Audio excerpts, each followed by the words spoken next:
जनरञ्जन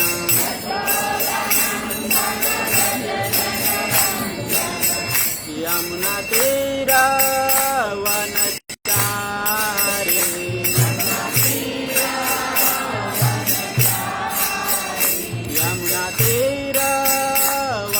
यमुनातीरवनचारी जय राधा माधव कुंज बिहारी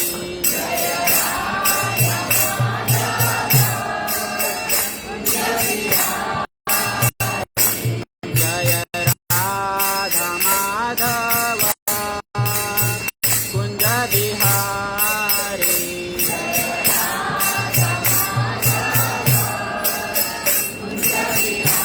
जय गोपी जन वल्लभ गिरिवरधारी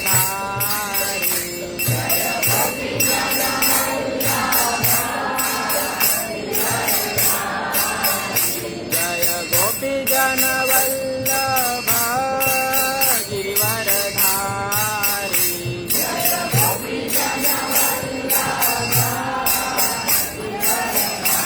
जय यशोधानन्दन व्रज जनरञ्जन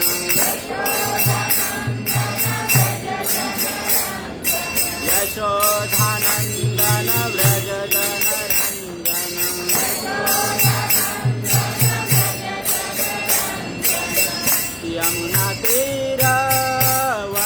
यमुनातीरवनचारी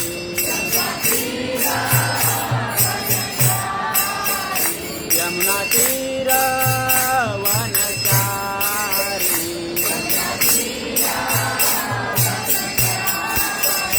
जय राधा माधव कुंज बिहारी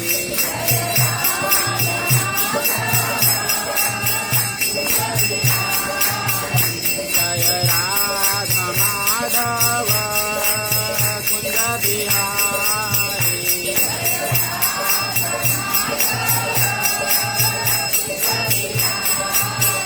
जय राधा माधव कुंज बिहारी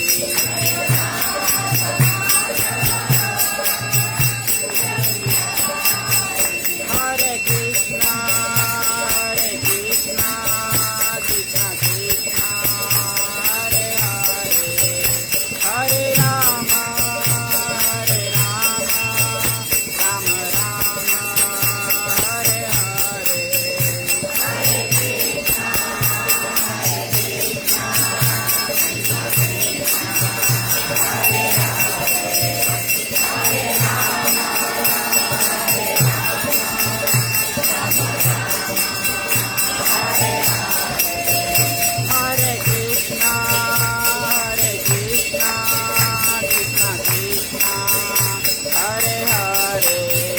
हरे राम राम राम हरे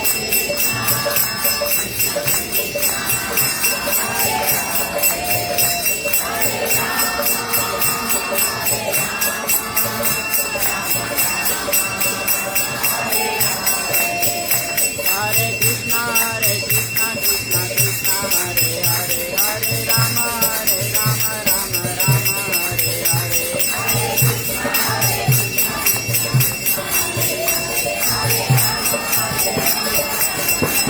हरे कृष्णा कृष्ण कृष्ण हरे हरे हरे राम राम हरे हरे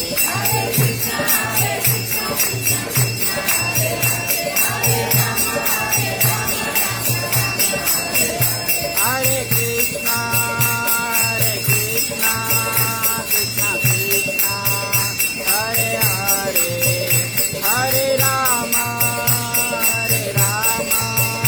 राम राम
योग धर्म हरिनाम संकीर्तन की जय गौ प्रेमानंद। ओम अज्ञानतिमिरान्धस्य ज्ञानाञ्जनशलाकया चक्षुरुन्मिलितं येन तस्मै श्रीगुरुवे नमः। श्रीचैतन्यमनोभीष्टं स्थापितं येन भूतले स्वयं रूपकदा मह्यं ददाति स्वपदान्तिकम्। वन्देऽहं श्रीगुरो श्रीयुतपदकमलं श्रीगुरुं वैष्णवांश्च श्रीरूपं साग्रजातं सगण रघुनाथान्वितं सद्वं साद्वैतं सावधूतं परिजनसहितं श्रीकृष्णचैतन्यदेवं श्रीराधाकृष्णपादान् सहगण ललिता श्रीविशाखान्वितं च। हे कृष्ण करुणा सिन्धो दीनबन्धु जगत्पते गोपेश गोपिका कांत राधा कांत नमोस्तुते। तप्त कांचन गौरांगी राधे वृंदावनेश्वरी वृषभानुसुते देवी प्रणमामि हरिप्रिये। वाञ्छाकल्पतरुभ्यश्च कृपा सिन्धुभ्य एव च पतितानां पावनेभ्यो वैष्णवेभ्यो नमो नमः। जय श्री कृष्ण चैतन्य प्रभु नित्यानंद श्री अद्वैत गदाधर श्रीवासादि गौर भक्तवृंद। हरे कृष्णा कृष्णा कृष्णा हरे हरे, हरे राम राम राम हरे हरे। हरे कृष्णा कृष्णा कृष्णा हरे हरे, हरे राम राम राम हरे हरे। हरे कृष्णा कृष्णा कृष्णा हरे हरे, हरे राम राम हरे हरे। नारायणं नमस्कृत्यं नरं चैव नरोत्तमं देवीं सरस्वतीं व्यासं ततो जयमुदीरये। नष्टप्रायेषु अभद्रेषु नित्यं भागवत सेवया भगवते उत्तम श्लोके भक्तिर्भवति नैष्ठकी। हरे कृष्णा। तो आज हम श्रीमद् भगवत गीता के 9वें अध्याय के 30वें क्रमांक के श्लोक पर चर्चा करेंगे। जिनके पास भगवत गीता है वो कृपया भगवत गीता निकालिए, या फिर जिनके पास मोबाइल है आपके मोबाइल में भी होगा 9वें अध्याय का 30वां क्रमांक का श्लोक।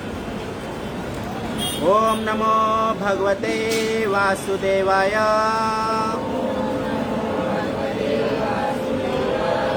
ओम नमो भगवते वासुदेवाय। ओम नमो भगवते वासुदेवाय।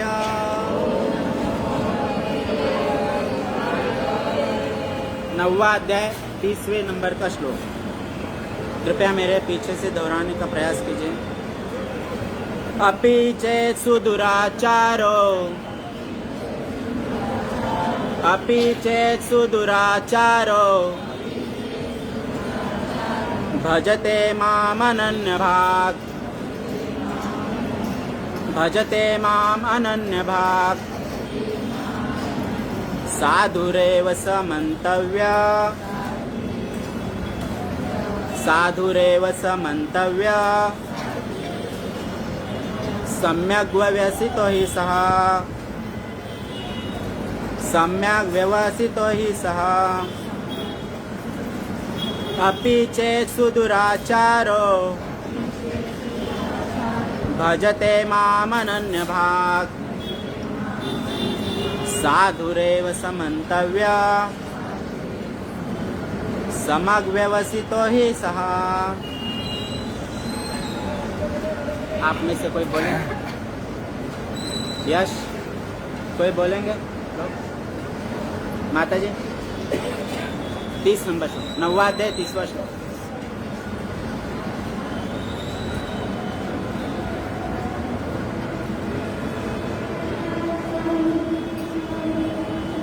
अपि चेत् सुदुराचारो भजते माम् अनन्यभाक् साधुरेव समन्तव्य सम्यग् व्यवसितो हि सः।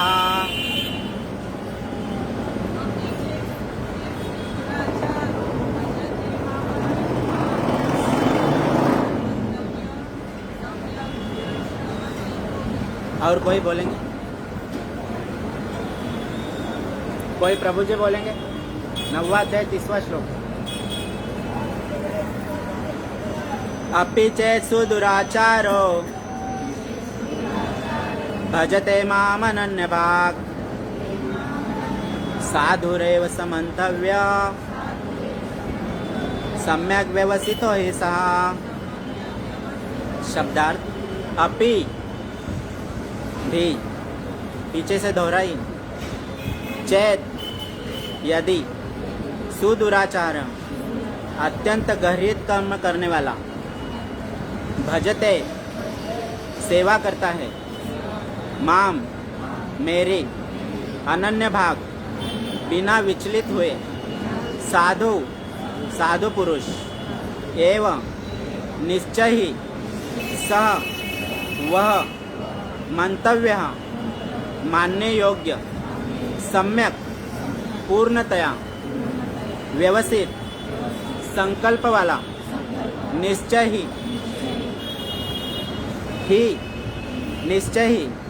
सह वह। अनुवाद एवं तात्पर्य अभय चरणारविंद भक्तिवेदांत स्वामी प्रभुपाद महाराज जी के द्वारा। यदि कोई जघन्य से जघन्य करता है, किंतु यदि वह भक्ति में रत रहता है तो उसे साधु ही मानना चाहिए, क्योंकि वह अपने संकल्प में अडिग रहता है। प्रभुपाद महाराज अनुवाद में लिखते हैं, यदि कोई जघन्य से जघन्य कर्म करता है, किंतु यदि वह भक्ति में रत रहता है तो उसे साधु ही मानना चाहिए, क्योंकि वह अपने संकल्प में अडिग रहता है। प्रभुपाद महाराज की।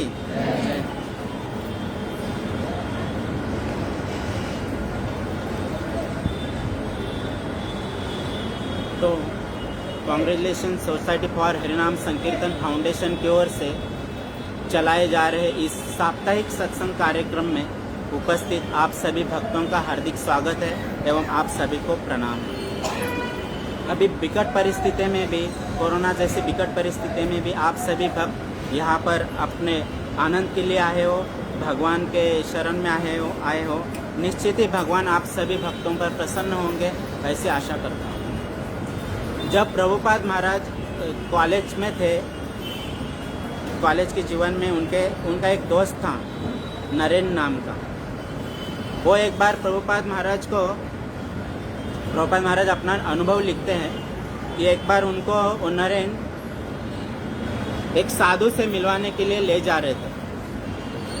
बोल रहे थे कि चलिए, बहुत अच्छे और बड़े साधु आए हुए हैं, आप चलिए उनसे मिलने के लिए।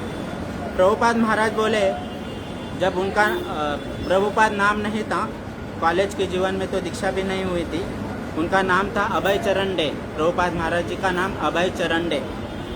तो अभय को नरेन बोले कि आप चलिए मेरे साथ, एक बड़े साधु आए हुए हैं, उनसे मिलते हैं, उनका दर्शन करते हैं। बहुत ही बड़े साधु हैं, नामचीन हैं, बड़ी महात्मा है उनके। अभय चरण बोले कि मैं आजकल के साधुओं को जानता हूँ, आजकल के सन्यासियों को जानता हूँ, सिर्फ नाम के लिए चोला पहनते हैं साधु का और पीछे से कुछ और भी कर्म करते हैं। नरेन बोले, जो उनके दोस्त थे बहुत अच्छे, बोले कि आप फिर भी चलिए और उनके दर्शन लीजिए। बोले मैं किसी भी हालत में नहीं आऊँगा। अभय चरण बोले कि मैं किसी भी हालत में नहीं आऊँगा। उनके दोस्त बोले नहीं, आप किसी भी हालत में नहीं आओगे, पर मैं आपको किसी भी हालत में ले ही चलूँगा। तो उनको खींच के ले गए। नरेन जो है प्रभुपाद महाराज को खींच के लेके चले गए उन साधुओं से मिलने के लिए। तो एक जो दोस्त होता है, जो अपने असली दोस्त होता है, जो अपने मित्र का हमेशा भला ही चाहता है, तो नरेन को लगा अगर ये अभय उन साधुओं को मिलेंगे तो इनका ज़रूर कल्याण होगा। तो खींच के ले गए उनको। प्रभुपाद अपना अनुभव लिखते एक जगह पर। तो जैसे प्रभुपाद महाराज उन साधुओं के, जहाँ साधु अपने शिष्यों के साथ बैठे हुए थे, उन साधुओं का नाम था भक्ति सिद्धांत सरस्वती ठाकुर महाराज। वो अपने कमरे में बैठे हुए थे और उनके सामने उनके शिष्य बैठे हुए थे कुछ। तो जैसे प्रभुपाद महाराज जी ने, जो अभय चरण थे, उन्होंने उस कमरे में प्रवेश किया तो आश्चर्यचकित हो गए अभय चरण वो माहौल देख करके। क्योंकि भक्ति सिद्धांत सरस्वती ठाकुर महाराज जो थे, वो कभी अंग्रेजी में बोलते थे, कभी संस्कृत में बोलते थे, कभी हिंदी में बोलते थे, कभी बांग्ला भाषा में बोलते थे, कभी इंग्लिश में बोलते थे, कभी संस्कृत में बोलते थे। तो ये देख करके उनको आश्चर्य हुआ कि ऐसा भी होता है क्या, इतने महान साधु कोई होते हैं कि जो अंग्रेजी भाषा में भी बोल रहे हैं, संस्कृत में भी बोल रहे हैं। तो उनको बहुत आश्चर्य हुआ और वो बहुत प्रभावित हो गए उनसे, प्रभुपाद महाराज उनसे, भक्ति सिद्धांत सरस्वती ठाकुर महाराज जी से। तो प्रणाम किए, प्रभावित हुए तो प्रणाम किए। तो भक्ति सिद्धांत सरस्वती ठाकुर महाराज प्रभुपाद महाराज जी को बोलते हैं, जब उनका नाम अभय चरण था, प्रभुपाद महाराज नहीं था, अभय चरण जी को बोलते हैं, आप इतने पढ़े लिखे हो, कॉलेज कर रहे हो और युवा भी हो, क्यों ना आप चैतन्य महाप्रभु जी के शिक्षा का प्रचार क्यों न करते हो? आप चैतन्य महाप्रभु जी के शिक्षा का प्रचार करो पूरी दुनिया भर में। अभय चरण उनको बोलते हैं हंसते हुए कि अभी चैतन्य महाप्रभु जी के शिक्षा का प्रचार करने की आवश्यकता नहीं है, क्योंकि अभी हमारा जो भारत देश है वो अंग्रेज़ों के अधीन है। तो हमें पहले प्रभुपाद महाराज जो है वो गांधी जी के विचारों से बहुत प्रभावित थे पहले से। वो चाहते थे कि मतलब भक्ति सिद्धांत सरस्वती ठाकुर जी से मिलने से पहले वो चाहते थे कि मैं स्वतंत्रता आंदोलन में गांधी जी के साथ में चला जाऊं, ऐसे मैंने बहुत कथा में सुना है। तो प्रभुपाद अभय चरण जी बोलते हैं उनको, भक्ति सिद्धांत सरस्वती ठाकुर महाराज जी से, कि अभी चैतन्य महाप्रभु जी के शिक्षा का प्रचार करने की आवश्यकता नहीं है, अभी तो हमें हमारे देश को स्वतंत्रता दिलानी है, तो हमें उसके लिए आंदोलन करना चाहिए, देश को स्वतंत्र करने के लिए। भक्ति सिद्धांत सरस्वती ठाकुर महाराज हंसते हुए बोले कि फिर भी आप चैतन्य महाप्रभु जी के शिक्षा का प्रचार करो, क्योंकि जीव जो है सिर्फ अंग्रेजों के कैद में नहीं है। आप सिर्फ भारतवर्ष की चिंता कर रहे हो, भारतवर्ष में रहने वाले जीवों की सिर्फ चिंता कर रहे हो, लेकिन इस धरती पे सारे जीव जो है भाव बंधन में अड़के हुए हैं। तो भाव बंधन से छुटकारा दिलाने के लिए चैतन्य महाप्रभु जी के शिक्षा का प्रचार करना अनिवार्य है। तो उनको, अभय चरण जी को, उन्होंने बहुत अच्छी तरह से भक्ति सिद्धांत सरस्वती ठाकुर महाराज जी ने समझाया कि जीव जो है भाव बंधन में अटका हुआ है, उससे स्वतंत्रता दिलानी चाहिए। और उनको, अभय चरण जी को उन्होंने कहा, चाहे कितने भी विकट परिस्थिति हो, चाहे अंग्रेजों के कैद में हो, चाहे कुछ भी हो, कितने भी विकट परिस्थिति हो, कृष्ण भावनामृत कभी रुक नहीं सकता। कृष्ण भावनामृत कभी रुक नहीं सकता, भक्ति कभी रुक नहीं सकती, इसलिए आप इसका प्रचार करो। तो हम पिछले 1.5 वर्षों से देख रहे हैं कि कोरोना की वजह से सारी दुनिया रुकी, भारत भी रुका, मुंबई भी रुकी, लोकल ट्रेनें भी रुकी, सारी मंदिरें बंद हो गए, सारे कारखाने बंद हो गए।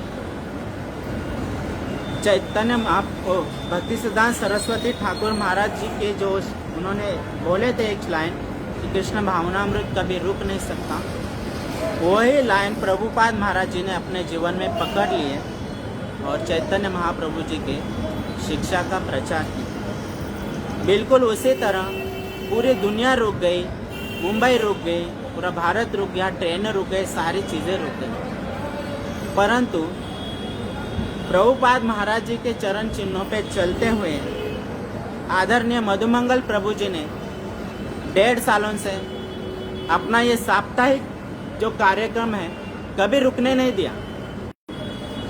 हर शनिवार को प्रवचन हुआ, भले 10 भक्त हो, 100 भक्त हो, 200 हो या 5 भक्त हो, लेकिन प्रभु जी ने कभी भी साप्ताहिक कार्यक्रम रुकने नहीं दिया। मैं बहुत आभार व्यक्त करता हूँ हमारी इस संस्था की ओर से प्रभु जी का, कि ऐसे ही आगे हमें अपनी शिक्षा के द्वारा और अपने आचरण के द्वारा हमें शिक्षित करते रहे और हमारा उत्साह बढ़ाते रहे। और ये कृष्ण भावनामृत कभी रुक नहीं सकता, ये आपने अपने आचरण के द्वारा यहाँ दिखा दिया है। हर शनिवार को यहाँ आपने सेवा भगवान की किए है और सेवा का अवसर सभी लोगों को दिए हैं। ये जो प्रभुपाद महाराज का जो ये अनुभव था, वो यहाँ बताने का तात्पर्य इतना ही था कि सारी दुनिया रुक सकती है, पर भक्ति भजन कभी नहीं रुक सकता। वो करना चाहिए, हर जीव को करना चाहिए। तो प्रभुपाद महाराज आज के इस श्लोक में कहते हैं कि यदि कोई जघन्य से जघन्य भी कर्म करता है तो, किंतु वह यदि भक्ति में रत रहता है तो उसे साधु ही मानना चाहिए, क्योंकि वह अपने संकल्प में अडिग रहता है। श्रीमद् भागवत में अनेक कथाएं आती है इस विषय पर, तो एक कथा ऐसी भी आती है जिसमें जघन्य से जघन्य अपराध भी हुए, भक्ति भी हुई उनकी तरफ से। यमदूत भी उन्हें लेने भी आए और विष्णु दूत भी उन्हें लेने आए। तो ऐसे प्रभुपाद महाराज उदाहरण देते हैं कि एक अजामिल नामक एक ब्राह्मण भक्त था। अजामिल नामक ब्राह्मण भक्त बहुत उच्च कोटि के भक्त थे। यहाँ ब्राह्मण शब्द उच्चारण इसलिए हो रहा है क्योंकि वो जन्म से भी ब्राह्मण थे और उनके कर्म भी ब्राह्मण थे। श्रीमद् भागवत कहता है कि जन्मता जायते शूद्र, सभी जीव जन्म से शूद्र है। संस्कार से, आचरण से वो ऊपर की ओर उठ सकते हैं, ब्राह्मण बन सकते हैं, अपने आप को ऊपर की ओर उठा सकते हैं, लेकिन वो संस्कार के द्वारा और अपने आचरण के द्वारा ही हो सकता है। जन्म से कोई भी ब्राह्मण नहीं हो सकता। जन्म से कोई मराठी शूद्र या कुछ नहीं हो सकता है, ना कोई मारवाड़ी हो सकता है, बिहारी हो सकता है। प्रभुपाद महाराज लिखते हैं कि जन्म से शूद्र हो सकते हैं, आचरण के द्वारा आप, शिक्षा के द्वारा ब्राह्मण बन सकते हैं। तो अजामिल नाम के ब्राह्मण जब वृद्ध हो गए थे तो उनको लेने के लिए यमदूत आ गए। तब उनकी आयु तकरीबन 90 के करीब थी, तो उनको लेने के लिए यमदूत आ गए। यमदूत आ गए, 3 यमदूत आए, एकदम भयंकर विकराल रूप में आए थे और उन्होंने अजामिल के प्राण खींचने के लिए अपना पाश डाल ही दिया। उतने में उन्होंने, अजामिल ने नारायण नाम से जोर से पुकारा और बोले कि नारायण मुझे बचाओ, जबकि वो नारायण उनके पुत्र का नाम था। जैसे नारायण नाम उन्होंने पुकारा वैसे विष्णु दूतों ने सुन लिया। विष्णु दूतों ने सुन लिया कि हमारे स्वामी का कोई तो नाम ले रहा है, और विष्णु दूतों को भगवान की तरफ से ये आज्ञा है, जब भी कोई भक्त मेरे नाम का उच्चारण करे तो आप तुरंत वहां पहुंच जाओ। ये उनको आज्ञा है। तो जैसे उन्होंने नारायण नाम का उच्चारण किया, विष्णु दूत बिना विलंब वहां आकर पहुंच गए और नारायण अजामिल जी को छुड़ाने लगे। इतने में वो यमदूत विष्णु दूतों को रोकने लगे।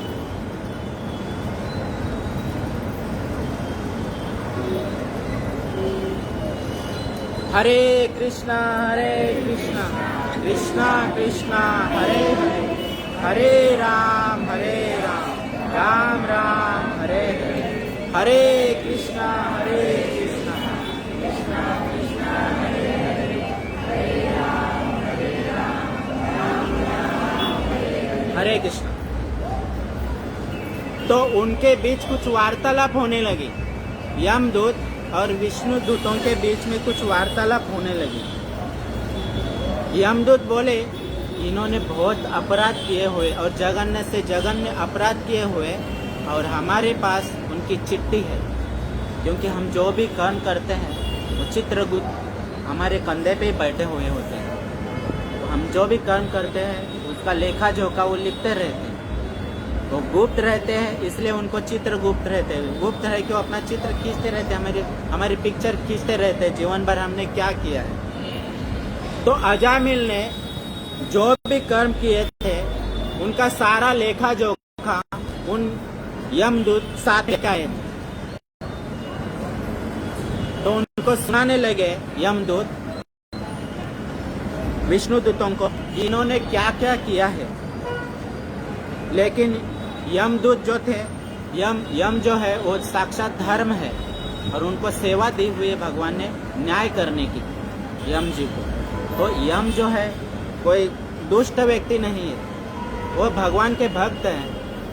उनको सेवा है कि आप न्याय करो। और यम जी ने चित्रगुप्त को अपना अधिकारी बना के भौतिक जगत में भेजा हुआ है कि आप सब जीवों का लेखा जोखा लिखो। तो जैसे विष्णुदूत उनको बचाने लगे तो यमदूत उनके कर्मों को विष्णुदूतों के सामने बताने लगे कि अजामिल ने क्या क्या किया है।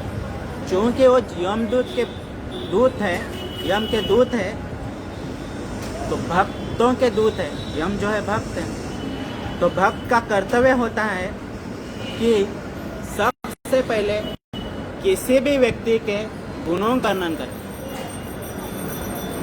ना कि उनके दुष्ट आचरण का वर्णन करे। तो यमदूत जो है सबसे पहले अजामिल के गुणों का वर्णन करने लगे। तो गुणों का वर्णन करते समय बहुत सुंदर व्यास जी एक श्लोक लिखते हैं कि अयम ही श्रुत संपन्न, लिखते हैं कि अयम ही श्रुत संपन्न। श्रुत संपन्न मतलब अजामिल जो है बहुत अच्छा श्रोता थे। अजामिल बहुत अच्छा श्रोता थे, सभी की बात बहुत अच्छी तरह से सुनते थे। ऐसे नहीं कि कोई छोटा बच्चा बोल रहा है तो नहीं सुना, सिर्फ बड़ा ही बोल रहा है, सम्मानित व्यक्ति ही बोल रहा है तो ही सुनूंगा, ऐसा नहीं। अजामिल बहुत गुणी व्यक्ति थे, इसलिए वो बहुत अच्छे श्रोता भी थे, सभी की बातों को बहुत ध्यान से सुनते थे। तो व्यास जी बहुत अच्छे से श्लोक लिखते हैं कि अयम ही श्रुत संपन्न, बहुत सुनने वाला व्यक्ति था अजामिल और संपन्न था, सारे गुणों से संपन्न था। तो आजकल के जैसे नहीं है। एक बार एक माताजी कोर्ट में पहुंची, 80 साल की माताजी एक बार कोर्ट में पहुंची और उन्होंने कहा कि मुझे अपने पति से डिवोर्स चाहिए। तो वहाँ के जो न्यायाधीश थे वो बोले, माता जी अभी रह लो ना, 80 साल तो हो गए, और ज़्यादा से ज़्यादा 5-6 साल रह लो ना, इतने साल तो रह लो। नहीं, मुझे डिवोर्स चाहिए चाहिए। बोले क्यों चाहिए? अभी तो अभी साल आपके बच्चे हैं, आप रह लो अपने पति के साथ। जब 80 साल बिताए हैं तो और 5-6 साल बिताओ। तो माता जी बोलते हैं कि नहीं, मुझे डिवोर्स चाहिए किसी भी हाल में। न्यायाधीश बोलते हैं क्यों चाहिए, कारण बताओ। तो माता जी बोलते हैं कि जब वो बोलते हैं मेरे पति, तो मैं सुनती हूँ और मैं जीवन भर यही काम करते आई। जब वो बोलते हैं तो मैं सुनती हूँ, लेकिन जब मेरे बोलने की बारी आती है तो अपने कान की मशीन निकाल देते हैं। सुनने वाली जो मशीन होती है ना, जो बधिर लोग पहनते हैं, तो मेरा कहना कुछ नहीं सुनते हैं, इसलिए मुझे डिवोर्स चाहिए। कहने का तात्पर्य यह है कि अजामिल जो थे बहुत अच्छा श्रोता थे, श्रुत संपन्न। आगे लिखते हैं कि शील वृत्त गुणालय, शीलवान थे, सुशील थे, आचरण बिगड़ा हुआ नहीं था, बहुत शील संपन्न व्यक्ति थे। और गुणालय लिखते हैं, गुणालय थे तो गुणों का आगार था, गुणों के सागर थे, मतलब सारे गुण संपन्न थे। तो अजामिल कोई बुरा व्यक्ति नहीं था, बहुत अच्छा व्यक्ति था। ये कौन कह रहे? यमदूत कह रहे, विष्णु दूतों को। और अजामिल वहाँ पड़े हुए सारी बातें सुन रहे, ये मेरे बारे में चर्चा हो रही। तो मैं इतना अच्छा था, अजामिल को आश्चर्य हो रहा है, मैं इतना अच्छा था।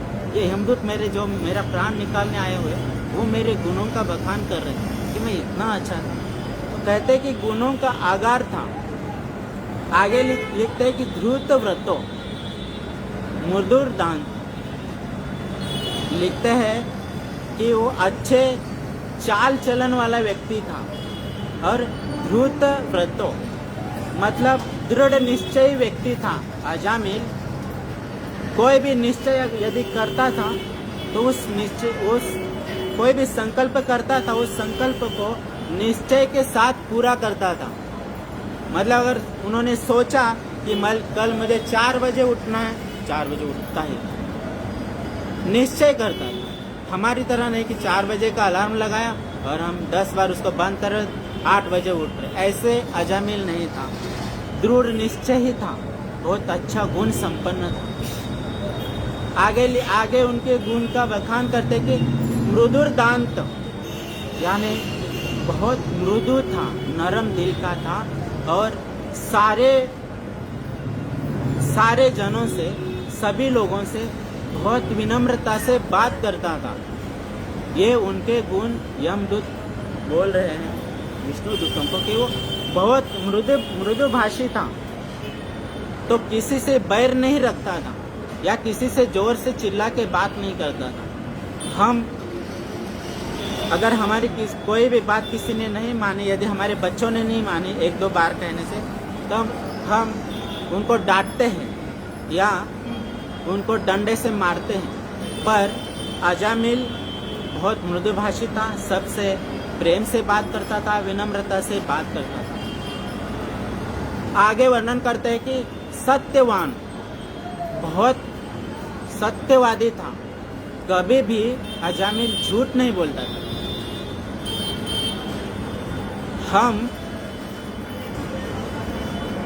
हमें कभी हमारे गुरुजी ने आज्ञा दे दिए कि आप इतने बजे आओ, तो हम उतने बजे पहुंचते नहीं है, और कुछ पूछेंगे क्यों नहीं पहुंचे, तो हम कुछ बहाना बना देते कि यहाँ फंस गए थे, वहाँ फंस गए थे। पर अजामिल जो है सत्यवादी था, सत्यवान था, कभी भी झूठ नहीं बोलता था। आगे लिखते हैं कि मंत्रविद, अजामिल को सारे मंत्र याद थे। बचपन से वो घर में सुनते हुए आए थे, क्योंकि उनके पिताजी ब्राह्मण थे, भक्त थे, तो बचपन से अजामिल ने सारे मंत्र सीख लिए थे। ऐसे कोई मंत्र नहीं था जो अजामिल को याद नहीं था। पर हम देखते हैं हमारे जीवन में कि हमें 15 साल हो गए, 20 साल हो गए मंदिर आते आते, पर हमें प्रभुपाद महाराज जी का मंत्र ठीक से याद नहीं होता,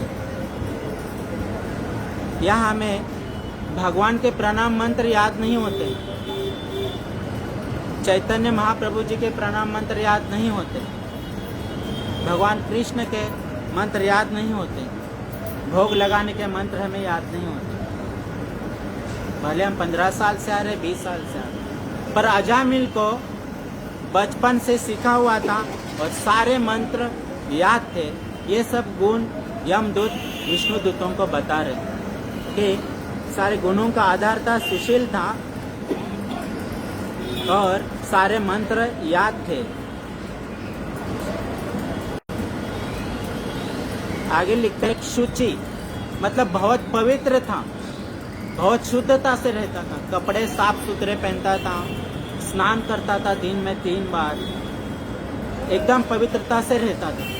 हमारी तरह नहीं, मन में आया तो स्नान कर लिया, नहीं तो नहीं किया। हमारी तरह गंदे कपड़े नहीं पहनता था, मन में आया तो कपड़े बदली किए, नहीं तो नहीं किए। जब हम मंदिर आते हैं तो कभी कभी ऐसे भक्त भी दिखते हैं जो ठीक से नहीं आते, तो हमें इस अजामिल के चरित्र से सीखना चाहिए कि बहुत शुचिवान था, बहुत पवित्र था, तो हर एक चीज़ों का ध्यान रखता था, सारी चीज़ों में पवित्रता रखता था।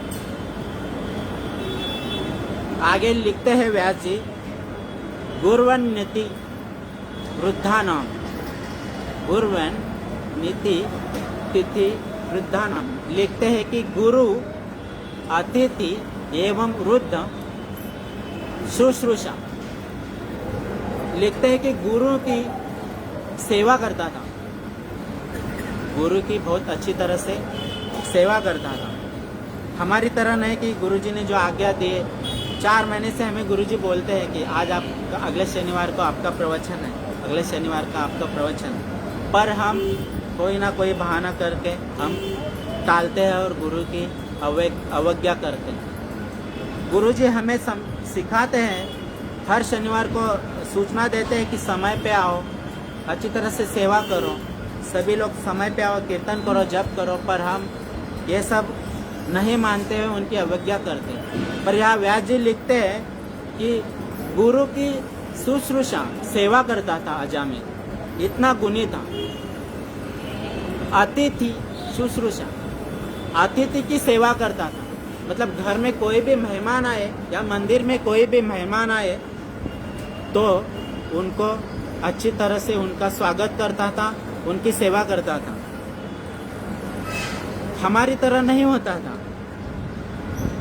हमारे मंदिर में कोई नया भक्त आता है तो हम कई भक्त ऐसे होते हैं जो उनका ठीक से स्वागत नहीं करते या फिर नए भक्तों से ठीक से बर्ताव नहीं करते। हरे कृष्णा। तो नए भक्तों का ठीक से स्वागत नहीं करते हैं और उनको उनके साथ ठीक से बर्ताव नहीं करते हैं। अतिथियों का ठीक से बर्ताव, ठीक से स्वागत नहीं करते हैं, उनके साथ ठीक से व्यवहार नहीं करते हैं। तो यहाँ लिखते हैं कि अजामिल अतिथियों का बहुत अच्छे से स्वागत करता था। वृद्धा नाम शुश्रूषा, लिखते हैं कि वृद्ध व्यक्तियों की बहुत अच्छी तरह से विनम्रता पूर्वक करता था। अपने पिताजी की सेवा करता था, अपने माताजी की सेवा करता था, और जो भी उनके संपर्क में वृद्ध व्यक्ति थे उन सबों की अजामिल बहुत विनम्रता पूर्वक सेवा करता था। यमदूत विष्णु दूतों के सामने अजामिल के इतने सारे गुणों का वर्णन करते करते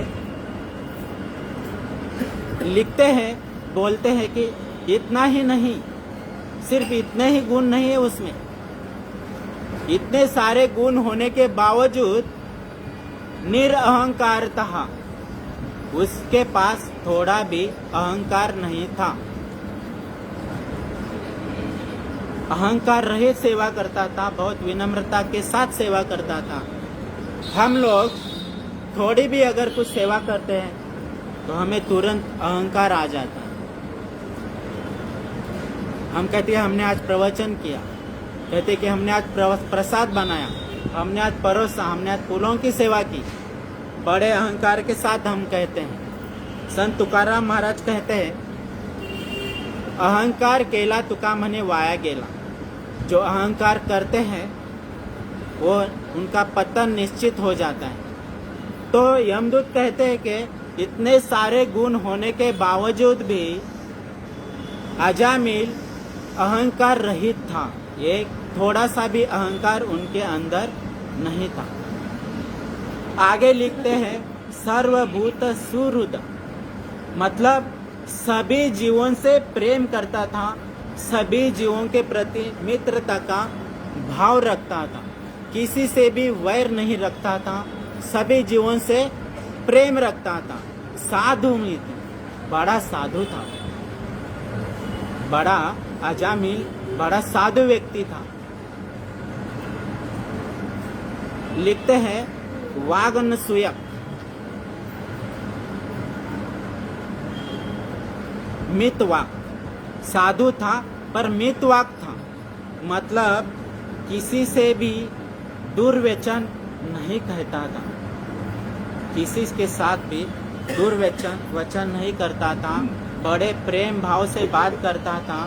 और अनुसूय कहा, लिखते हैं कि ईर्ष्या से रहित था, इतने सारे गुण होने के बावजूद भी अजामिल के अंदर इतने सारे गुण होने के बावजूद भी अजामिल किसी से ईर्ष्या नहीं करता था कि मैं ही श्रेष्ठ हूँ और मेरे अंदर ही इतने सारे श्रेष्ठ है, ऐसा अजामिल कभी नहीं। बड़े सारे गुण थे, गुणवान था। तो विष्णु दूतों ने ये सुनकर यमदूतों से प्रश्न किया कि जब सारे गुण संपन्न व्यक्ति था तो फिर आप क्यों लेने आए, तो फिर आप इनको क्यों लेने आए। यमदूत कहते हैं तनिक ठहरिए, अभी आगे और कुछ है। तो जैसे उनके गुणों का वर्णन करके खत्म हुआ, उन्होंने अजामिल के आगे के चरित्र का वर्णन करना शुरू कर दिया। आगे लिखते हैं व्यास जी, एक दासो वनम यातः पितृ संदेश कृत विजह। एक बार उनके पिताजी ने अजामिल को आदेश दिया कि हे पुत्र, मुझे कुछ यज्ञ करना है। वो यज्ञ की सामग्री लाने के लिए आप वन से वो सामग्री लेते हुए आओ। फल, फूल, लकड़ियाँ, घास जो यज्ञ के लिए लगते हैं, वो सारी चीजें। तो ब्राह्मण थे, यज्ञ करने के लिए साधारण सामग्री चाहिए थी। भगवान साधारण सामग्री से ही प्रसन्न होते हैं। भगवान ये नहीं कहते कि मुझे 56 भोग लगाओ तो ही मैं प्रसन्न होऊंगा। यदि आप सक्षम हो तो जरूर लगाओ, बहुत अच्छी बात है। पर यदि आप सक्षम नहीं हो तो पत्रम पुष्पम फलम तोयम, इतने से ही मैं प्रसन्न हो जाता हूँ।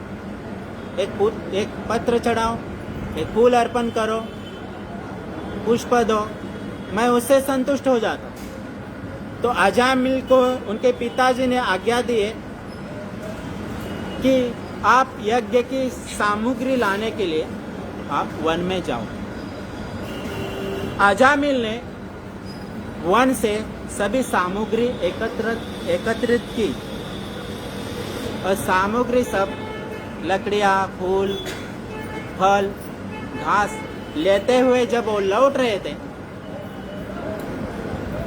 आदाय तत् आवृत, कहते जब वो लौट रहे थे फल पुष्प सब ले करके, तो ददर्श कामिनम, लिखते हैं कि उन्होंने कुछ देखा।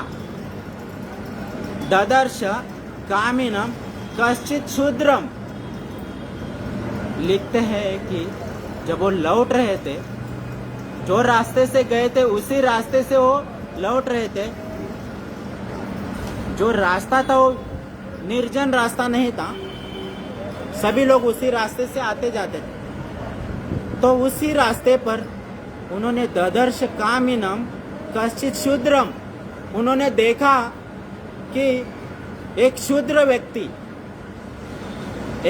व्यक्ति कामिनम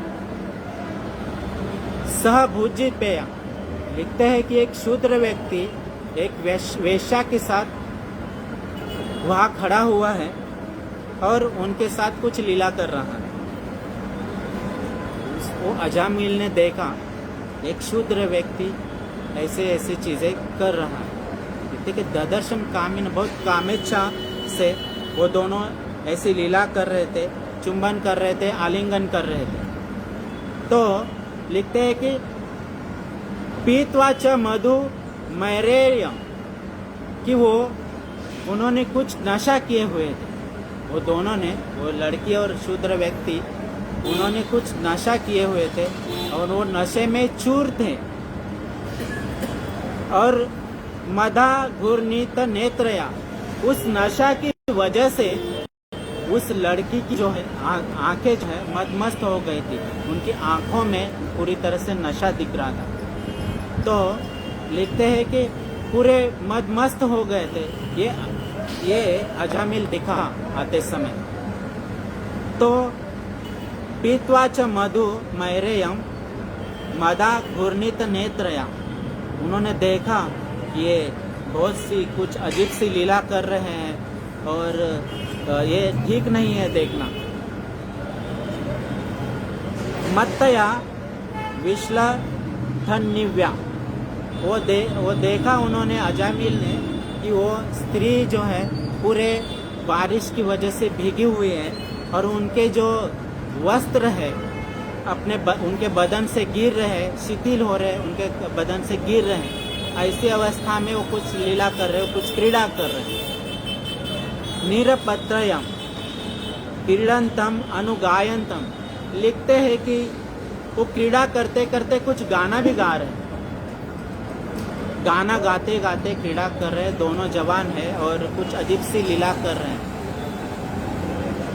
ये सब और क्या कर रहे हैं कि हसंतम अनयांति के,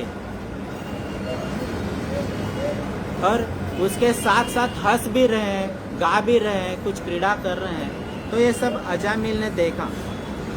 हम देखते हैं कि आजकल मोबाइल में, टीवी में बहुत सारी ऐसी अभद्र चीज़ें आते हैं जो हमें हमारे भक्तों के लिए वो देखना शोभनीय नहीं होता है। वो चीज़ें देखने से पतन ज़रूर होता है। तो यहाँ व्यासदेव लिखते हैं कि जो यमदूत है वो वर्णन कर रहे हैं कि वो अजामिल जो है ये देखते ही अपना मुंह फेर लिया, क्योंकि अजामिल के अंदर साधु के गुण थे। देखते ही मुंह फेर लिया उन्होंने, दूसरी जगह अपना मुंह कर लिया। पर अभी हम देखते हैं कि जब हमारे टीवी के सामने ऐसी कुछ चीज़ें आती हैं तो हम टीवी का चैनल नहीं बदलते, बजाय टीवी का चैनल बदले हम बच्चों के सामने भी वही सारी चीज़ें देखते हैं जो हमारे देखने के लायक नहीं होती है और हमारा मन विचलित होता है। तो अजामिल ने अपना मुंह फेर लिया। फिर भी वो गा रहे थे, जो लड़का और लड़की, उनकी आवाज़ उनके कानों में जा रही थी अजामिल के, और उनको विचलित कर रही थी। इस तरह से अजामिल का पूरा मन उसी में चला गया जो वो क्रीड़ा कर रहे थे उसमें। व्यास जी वर्णन करते हैं कि चूंकि अजामिल ब्राह्मण था, बहुत शुद्ध भक्त था, इसके लिए शास्त्रों में अनुमानित स्त्री के न देखने के बहुत उपाय है। उन सारे उपायों का वो प्रयत्न कर रहा था ताकि उस स्त्री से उनकी नजर हटे। परंतु कामदेव इतने जोर से हल्ला करता अजामिल के ऊपर कि वो देखने से नहीं रह पाए और उनके अंदर भी कामेच्छा उत्पन्न हो गई और उनको लगा कि मैं भी उस स्त्री के साथ इस तरह से क्रीड़ा करूं। तो ये सिर्फ कैसे हुआ? सिर्फ देखने मात्र से हुआ। अभी अजामिल ने कुछ आगे का नहीं किया था, सिर्फ देखा था। लिखते हैं कि ददर्शम, सिर्फ देखा है। एक बार देखने मात्र से उनके मन में ये इच्छा उत्पन्न हुई कि मैं भी उस स्त्री के साथ वही चीज करूं जो वो व्यक्ति कर रहा है। तो वो चीज करने के लिए अजामिल ने घर आया। घर आने के बाद अजामिल वही स्त्री के सोच में पड़ गया। अब मुझे वही स्त्री चाहिए। और क्या क्या सोच रहा है कि वो शूद्र व्यक्ति जो था, उन्होंने अपना बदन चमकाने के लिए, ताकि वो स्त्री को आकर्षित करने के लिए अपने शरीर में पूरे हल्दी लगाई हुई थी। अजामिल की सोच में, विचार में सारी चीजें वही आ रही है कि अभी मैं भी वैसे ही करूं जो उस पुरुष ने किया था। तो अजामिल धीरे धीरे वो स्त्री के विचारों में ही खोने लगा। और चूंकि अजामिल पहले से शादीशुदा था, तो अजामिल ने अपने पत्नी की तरफ ध्यान देना बंद कर दिया और उस स्त्री की तरफ आकर्षित हो गया। अब उनको वो स्त्री ही भोगने के लिए चाहिए। यमदूत वर्णन करते हैं कि अजामिल को अभी वही स्त्री चाहिए भोगने के लिए, तो प्रयास करने लगा वो स्त्री को अपनाने के लिए और उस स्त्री को नौकरानी बना के अपने घर में ले आए। जैसे उस वेश्या का अजामिल के घर में प्रवेश हुआ, उस दिन से अजामिल का और उनकी पत्नी का आपस में झगड़ा शुरू हो गया। क्योंकि उनकी पत्नी ब्राह्मण कुल की थी और बहुत कुलीन स्त्री थी। यमदूत वर्णन करते कि बहुत कुलीन थी, इसलिए वो ज़्यादा झगड़ा नहीं करती थी। परंतु वो वेश्या जो है उनके पत्नी के साथ उस घर में नहीं रहना चाहती थी। इसलिए अजामिल ने अब अपनी पत्नी को, जो ब्राह्मण थी, कुलीन थी, उसको घर से बाहर निकाल दिया। यमदूत वर्णन करते हैं कि अपनी स्त्री को घर से बाहर निकाल दिया और अब वेश्या के साथ रहने लगा। चूंकि वेश्या के साथ रहने लगा और वेश्या के हाथ का खाने लगा, क्योंकि अभी पत्नी तो नहीं थी, तो घर में खाना वही औरत बनाती थी जिसको ले आया था। वेश्या की हाथ का खाते खाते, उनके साथ रहते रहते, उनके साथ भोगते भोगते अजामिल की बुद्धि पूरी तरह से भ्रष्ट हो चुकी थी और वो अपने ब्राह्मण आचरण को पूरी तरह से भूल गए थे, पूरी तरह से भूल गए थे।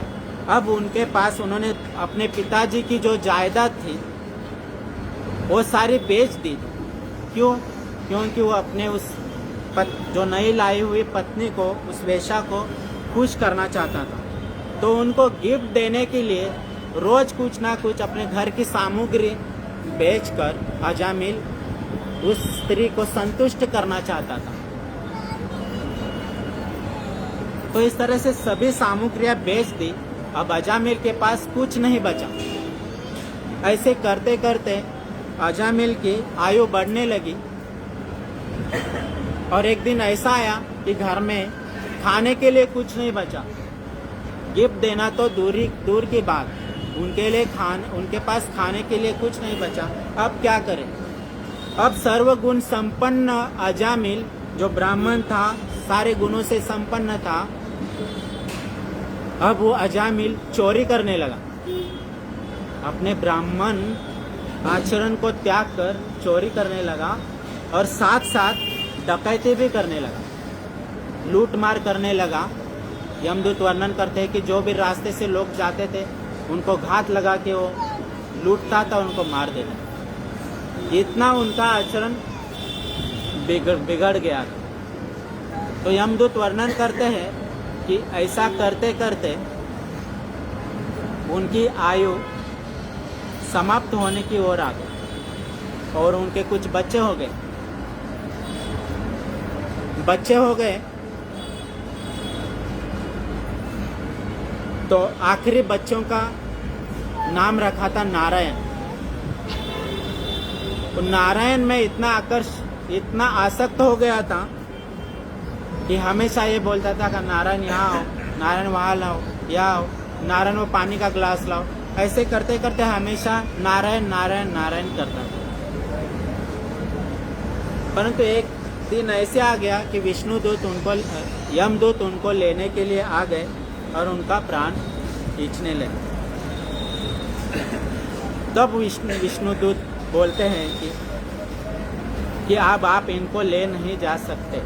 यमदूत को कहने लगे, बोलते हैं कि क्यों? इन्होंने तो इतना पाप आचरण किया है, अपने ब्राह्मण स्त्री को घर से बाहर निकाला है, शराब पिया है, ये सब किया है, मांसाहार भी करने लगा था, इतना सब दुराचार करने लगा है। यहाँ लिखते हैं कि प्रभुपाद महाराज तो दुराचारों, मतलब जघन्य से जघन्य आचरण होने लगा था अजामिल का। तो यमदूत बोलते हैं कि हम इनको इसलिए लेने आए हैं क्योंकि इन्होंने जघन्य से जघन्य अपराध किए हुए हैं। विष्णुदूत बोलते हैं कि आप इनको ले नहीं जा सकते क्योंकि इन्होंने हमारे स्वामी का नाम लिया है, नारायण। क्योंकि अजामिल ने भक्ति भाव पूर्वक नारायण का नाम नहीं लिया, भक्ति भाव पूर्वक नारायण का नाम नहीं लिया था। उन्होंने तो अपने पुत्र को बुलाया था, उन्होंने अपने सिर्फ पुत्र को बुलाया था कि पुत्र का नाम नारायण था। इसलिए तो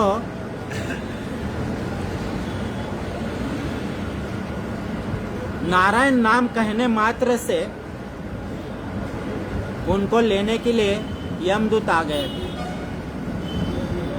तो यमदूतों के और उनके बीच में, विष्णु दूतों के बीच में वार्तालाप हो रही है और अजामिल सुन रहा है। तो यमदूत बोल रहे हैं विष्णु दूतों को, आप इतने सुंदर तो लग रहे हो, भगवान के जैसे आप सुंदर लग रहे हो, आकर्षित लग रहे हो, फिर भी आपको इतना पता नहीं है, क्योंकि अजामिल ने अपराध तो किए हैं पर प्रायश्चित अभी तक नहीं किया। इसलिए हमारा धर्म है कि हम इनको हमारे स्वामी यमराज जी के पास ले जाएं। विष्णुदूत बोलते हैं कि भले उन्होंने प्रायश्चित नहीं किया है, पर उन्होंने हमारे स्वामी का नाम लिया है, नारायण नाम का उच्चारण किया है। व्यास जी श्रीमद् भागवत में लिखते हैं कि कलो दोष निधे राजन अस्ति ही एको महान गुण।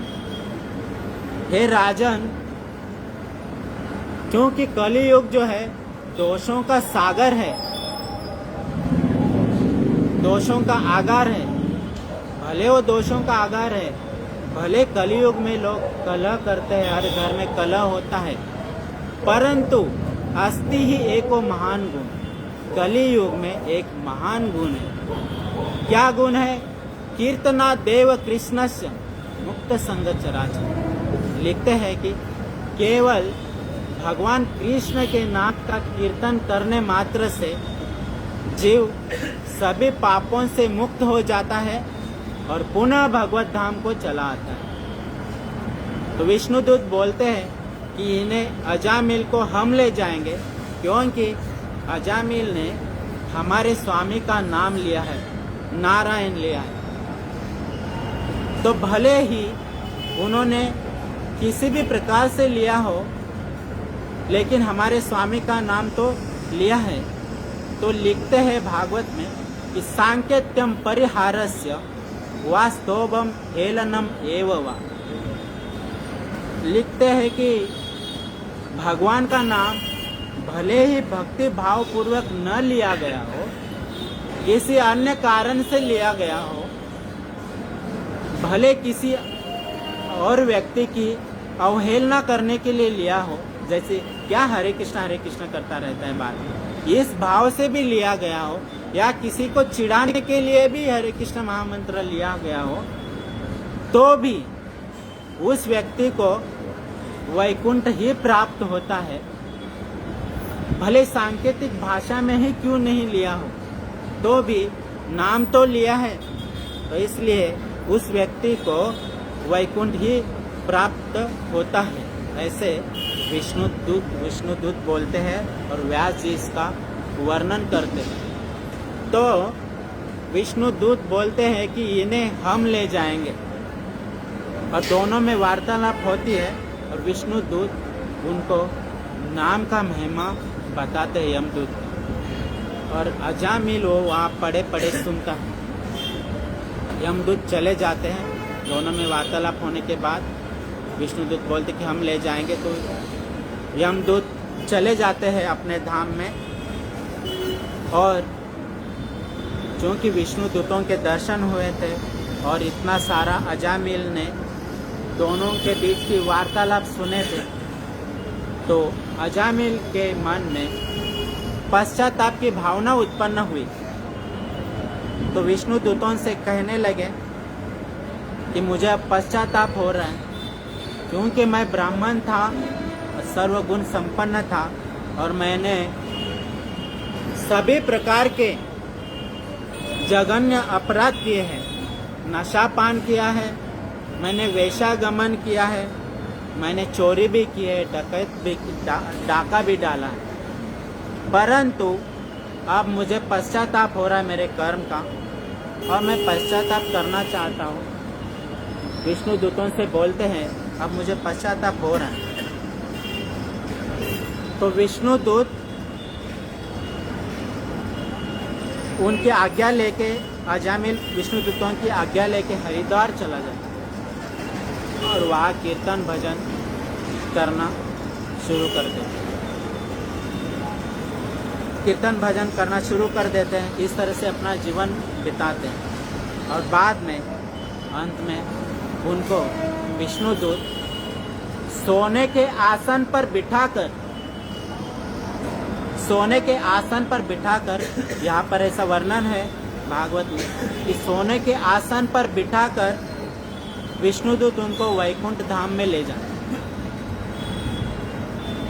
तो एक बार नाम लेने से, एक बार नारायण का नाम लेने से, भले वो किसी भी रूप में किसी भी भाव से लिया गया हो, एक बार नारायण का नाम लेने से, भगवान कृष्ण का नाम लेने से जघन्य अपराध क्षमा हो सकते हैं। तो प्रभुपाद लिखते हैं तात्पर्य कि यदि कोई जघन्य से जघन्य भी अपराध करता है परंतु वो कृष्ण भक्ति में लगा हुआ है, रोज अभ्यास भी कर रहा है भगवान की भक्ति करने का, भगवान की सेवा करने का अभ्यास भी कर रहा है, साथ में कथा कीर्तन भी कर रहा है, जप भी कर रहा है। भगवान कहते हैं साधु रेव स मंतव्य, मेरी दृष्टि में वो साधु ही है।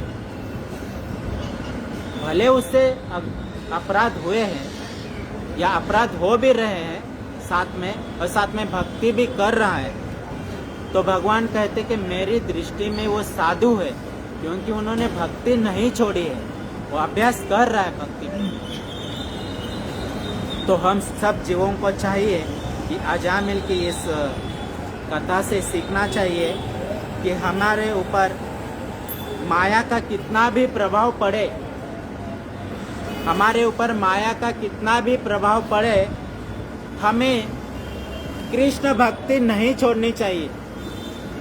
हमें कृष्ण भक्ति में रत होना चाहिए, हमेशा भगवान के नाम का कीर्तन करना चाहिए, भगवान के नाम का भजन करना चाहिए, कथा करनी चाहिए, कथा सुननी चाहिए, भगवान के लिए कर्म करना चाहिए, भगवान को प्रसन्न करना चाहिए। भगवान के लिए कर्म करना चाहिए मतलब भगवान कहते हैं कि यद करोसी यदश्नासी यद जी होसी दादासी यद, जो भी कर्म कर रहे हो वो कर्म मेरे लिए करो, जो भी पूजा पाठ कर रहे हो वो मेरे लिए करो, जो भी दान दे रहे हो वो मेरे लिए, जो दान दे हो वो भगवान के चरणों में अर्पित करो। जो आप दान देते हो यहाँ पर उससे भगवान को भोग लगता है, आपसे आपके दिए हुए दान से भगवान का श्रृंगार होता है, भगवान के वस्त्र लिए जाते हैं, भगवान के लिए फूल लाए जाते हैं, भगवान की ये सजावट की जाती है भगवान के प्रांगण में। तो मेरा आपसे निवेदन है कि यहाँ वहाँ दान देने से बेहतर है कि इस जगन्नाथ जी के चरणों में अपना दान अर्पण करें। नहीं दान कुछ लक्ष्मी सेवा दे सकते हैं तो भगवान के चरणों में आके कुछ ना कुछ सेवा करें। हर शनिवार को यहाँ इस तरह का कार्यक्रम होता है, तो आप अपना समय दें। यदि आप धन नहीं दे सकते हैं तो अपना समय दें और भगवान की सेवा में अपना समय लगाएं। इन प्रकार अपने आप को भगवान की सेवा में लगाएं और अपना जीवन कृष्ण भावना भावित बनाएं। तो मैं आदरणीय मधुमंगल प्रभु जी का बहुत आभारी हूँ कि वो इस तरह का आयोजन हर शनिवार को करते रहते हैं और हमें भगवान की सेवा का अवसर प्रदान करते हैं। मैं उनको बहुत धन्यवाद देता हूँ। मेरी योग्यता नहीं होने के बावजूद भी इस आसन पर हमें बिठाते हैं।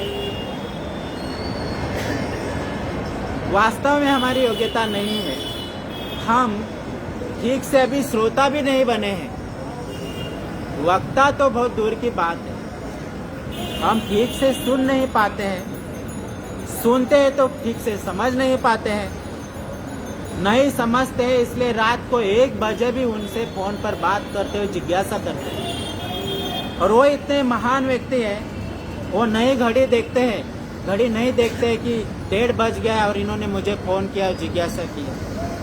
1:30 बजे भी रात को जिज्ञासा का समाधान करते हैं। और ये मेरा पर्सनल अनुभव है, आप लोग का अनुभव और हो सकता है, पर मेरा अनुभव ये है कि जब भी मैं उनको जिज्ञासा करूं, भले दिन में करूं और दिन में उनके पास समय नहीं हो, उनको रात को 1 बजे भी मेरे साथ फ़ोन करके मेरे से बात करके मेरे जिज्ञासाओं का समाधान करते हैं। और उसमें वो कोई भी हिचकिचाते नहीं है कि अभी इतना बच गया है, मैं कैसे अभी ये सब। तो मैं बहुत आभारी हूँ प्रभु जी आपका।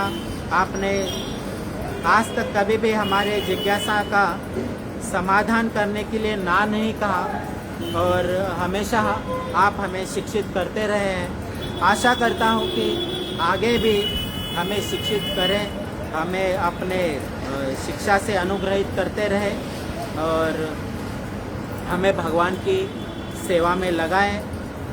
पुनः एक बार सभी का आभार, सभी को प्रणाम।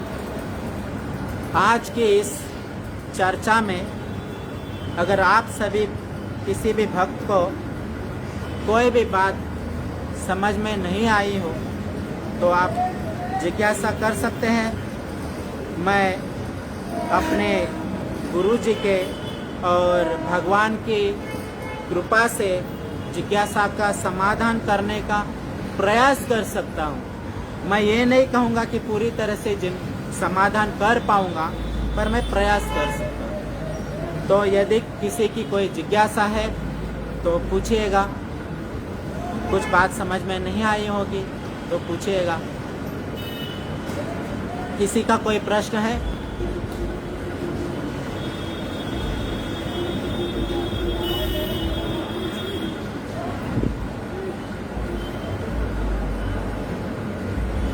यदि प्रश्न नहीं है तो कोई बात नहीं। आज के इस चर्चा में